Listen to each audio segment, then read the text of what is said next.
आता सीईटीची तयारी करत असताना मुलांचा एक प्रश्न असतो की सर आम्ही रोज किती एमसीक्यू सॉल्व्ह केल्या पाहिजेत.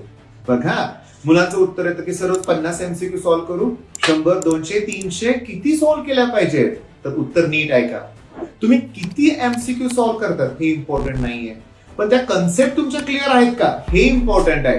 तुम्ही त्या एमसीक्यू सॉल्व्ह करण्यासाठी जो फॉर्म्युला वापरला अगदी तसाच फॉर्म्युला वापरून दुसरं न्यूमेरिकल पण तुम्हाला सॉल्व्ह करता आला पाहिजे, जर ते त्या कन्सेप्टवर बेस्ड असेल तर. उत्तर मिळालं तुम्हाला की number of questions he important नाहीये, तर त्याचा तुम्हाला पुन्हा फायदा व्हायला हवा. म्हणजे त्या टाईपचं कुठलंही न्यूमेरिकल आलं तर सॉल्व्ह करता आलं पाहिजे. मेन गरज लक्षात ठेवा की सीईटी मेन पॉइंट की क्वेश्चन्स रिपीट होतात, मी मान्य करतो, पण आपल्याला कुठलाही क्वेश्चन समोर दिसला तर त्याला पटकन अनालिसिस करून तो सॉल्व्ह करता आला पाहिजे. म्हणजे काय, बेसिक कन्सेप्ट क्लिअर पाहिजे. मग या बेसिक कन्सेप्ट साठी आपलं चॅनल सह्याद्री ट्युटोरियल्स हे युट्यूब चॅनल फॉलो करायला विसरू नका. All the best.